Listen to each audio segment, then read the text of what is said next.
This is from Bojack H. Bojack is 9 years old. When I grow up, I want to be just like you, and I think I'm on the right track. I love bringing back the interview that we saw in the finale. Provides for a very smooth transition between seasons. Excellent shot with the lipstick stain on the empty glass of alcohol along with the used up still smoking cigarette. Beatrice is ever present, and this is a great symbol that repeatedly is used to show her presence. Should I write him back and tell him I get it? He goes on, So adorable how he nods here. They do a great job showing his innocence before he became this person that we know today. When you get sad. Oh, big stud running off to Gallivant with your fillies. Love the use of their shadows to convey their fight in the background, as their figures are actually much more larger and imposing, showing Bojack's perspective a bit better. Why do we even have saucers? We don't drink tea. And even more tragic that Bojack missed the entire message that Secretariat tried to provide him. Just another thing that his shitty parents caused him to miss out on. Well, I'm exit-taining. Do you get it?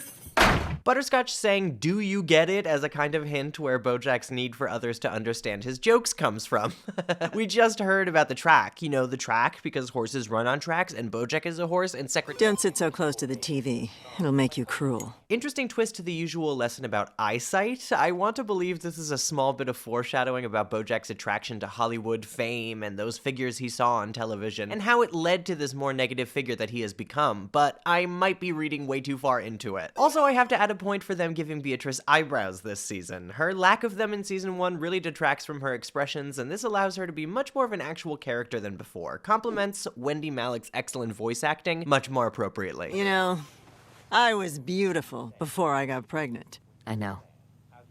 You ruined me, Bojack. Oof, so casually cruel to her own child for just existing. Many abused children have felt this sort of sting or scorn, and it's really hard to watch on a show, and I'm glad this one takes such an unflinching look at it, that someone could be so mean and critical of someone who didn't even choose to be on this earth. You better grow up to be something great, to make up for all the damage you've done. I will. This line provides a lot of context for why Bojack is even doing this Secretariat movie at all, and how much of his life is actually based on earning approval from his parents, or more specifically his mother. He chases that love as impossible as it is to earn. Okay, enough me being a great mom.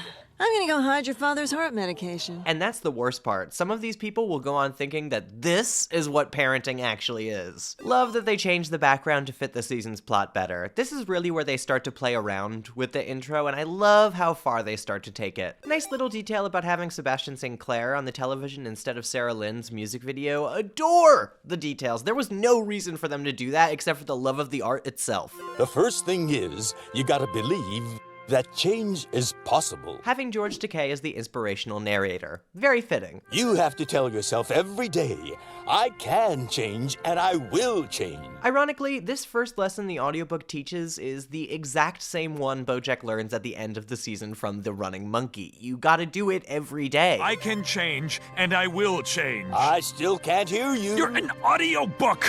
How quickly Bojack gets frustrated at this audiobook. Bringing back smoothies. Also, how the fuck do you translate these moods into smoothie flavors? U-Haul. A little to the right.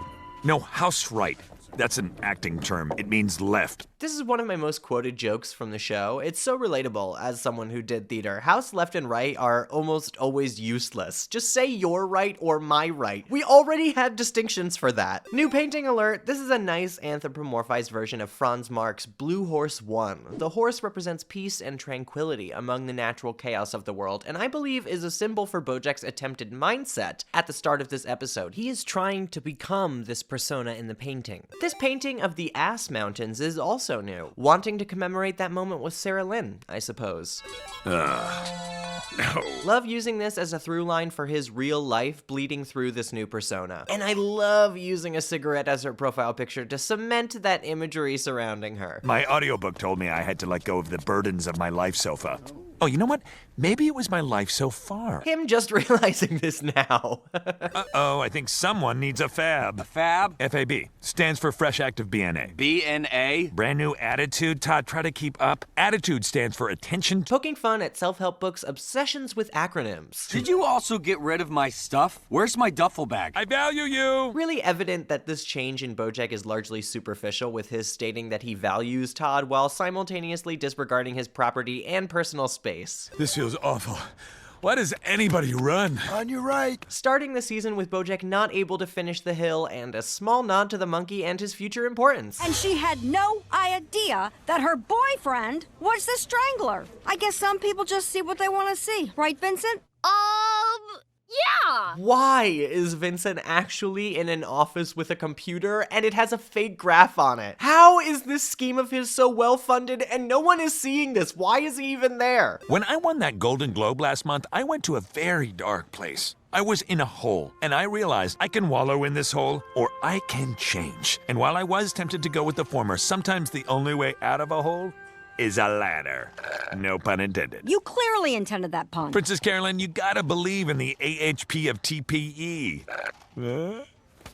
I'm not asking. The awesome healing power I am not of asking. total positive energy. Yeah, you should probably leave because I'm about to pretend to get a phone call. I feel like this episode right off the bat shows how they figured out the pacing more so than season 1. Not sure if this makes total sense, but I feel like the banter is much cleaner. More of the jokes regularly land. The pacing of the conversations is much faster and timed more humorously. You can just really tell that they've upped their game since the last season. I see we've added more paintings of juicy dog butts to this house. Can't see anything in this stupid thing! All of the dog-related items falling down the stairs. Mr. Peanut Butter, how the hell are ya? Loving it, buddy. Loving life. Brother, I am right there with you. I got a brand new attitude, and I am also loving life. Him vibing with Mr. Peanut Butter while being extremely fake happy is a fantastic way to subtly show how similar these two can be. I have to wear the cone so I don't gnaw on the stitches I had to get when I punched a mirror last week. This as a concept is so hilarious to me. He has opposable thumbs. There is no way he is not immediately removing this thing to gnaw on his stitches. I got drunk and thought my reflection was another dog.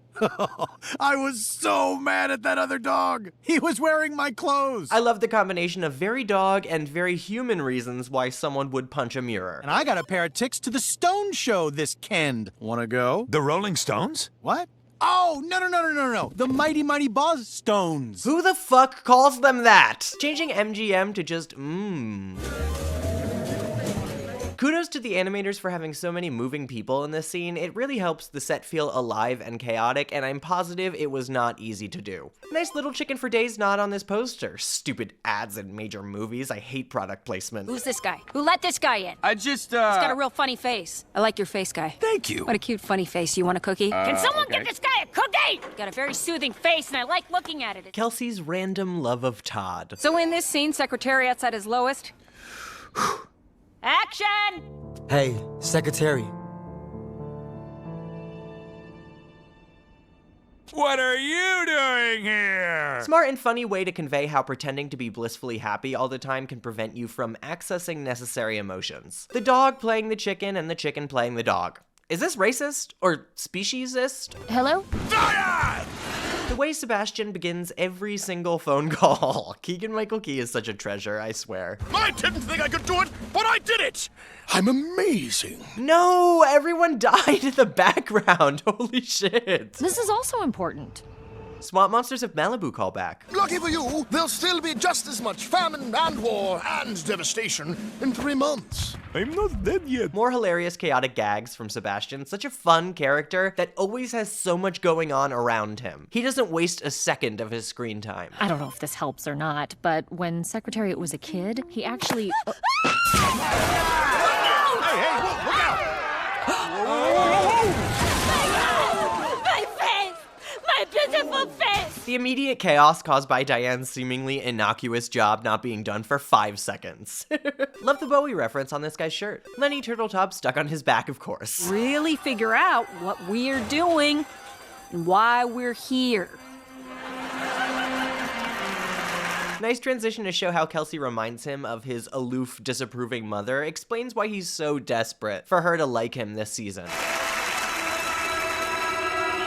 Well, it wasn't Ibsen. And I love them adding this line in the past. Bojack, of course, says it in the very first episode of the show as well. That's not Ibsen, sure. But it's so much more textured and heartbreaking that we hear it from his mother first, chronologically. He values her opinion so heavily, as much as he'd hate to admit it. And he takes that criticism into his later years, even long after she is not really a part of his life much anymore. I'm sorry, did you need a compliment? Funnily enough, enough, lady, I would like a compliment considering I just made approximately 13 million people laugh on national television. But hey, maybe that's just me. I hope you die before I do, so you never have to know what it's like to lose a mother. Wow, they really go so hard on her cruelty. It is vicious, and definitely shows the audience why he feels the need to escape with alcohol at times. That's why it's called the past.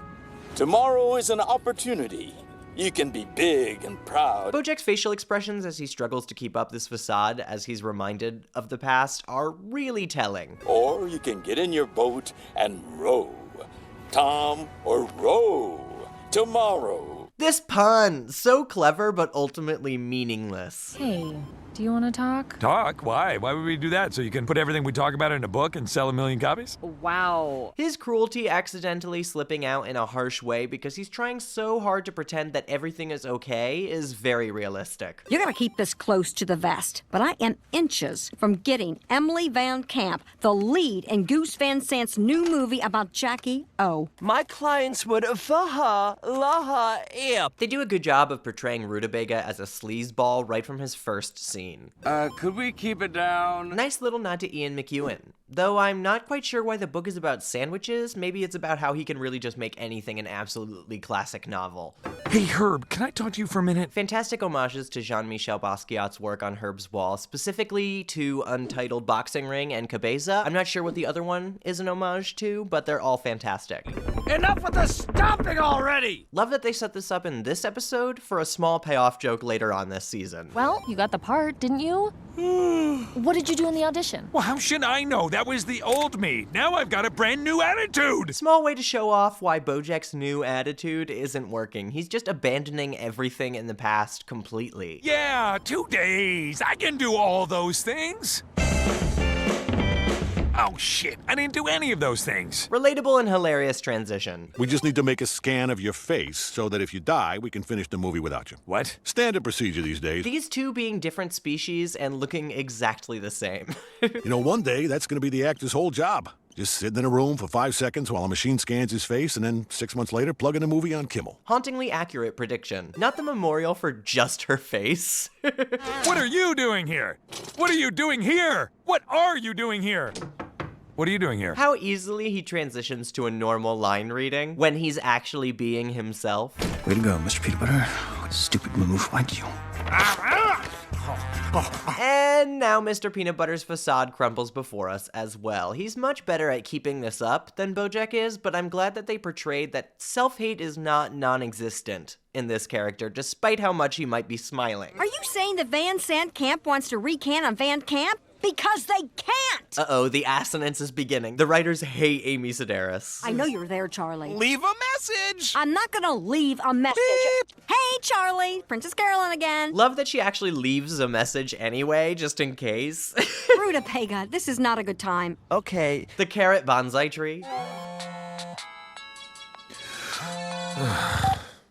What do you want, Mom? Look who finally decided to pick up the phone. The detail of the lipstick kind of being a little bit on her teeth to show that she's not entirely as mentally acute as she used to be, perhaps hinting at her progression into dementia. I just wanted to tell you, I know you want to be happy, but you won't be, and I'm sorry.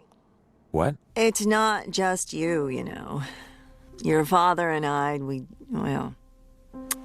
you come by it honestly, the ugliness inside you. You were born broken.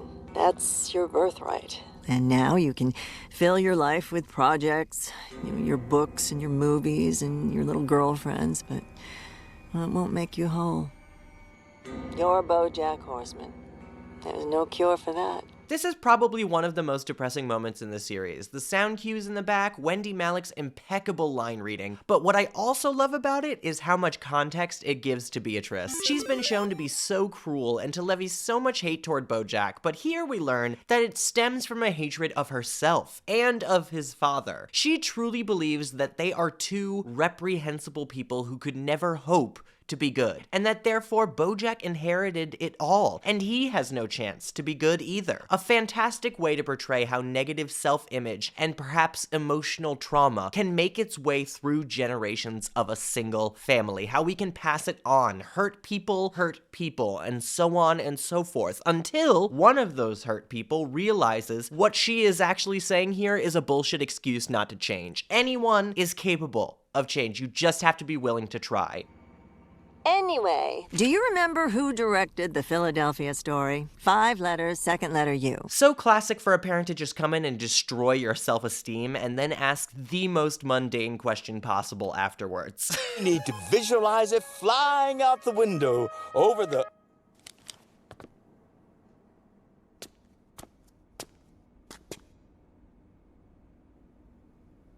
What are you doing here? Great, we got it. Let's move on. Such a harsh cut to the end, Bojack moving away from that new attitude, turning from the audiobook's advice completely and resolving to sink further into that idea that his mother instilled in him, that he was born broken and there's no remedy to prevent it. That's all he gets out of life, even if it's not remotely true. And he does continue trying this season, but I feel like this is the first big stumble that leads to his inevitable downfall near the end.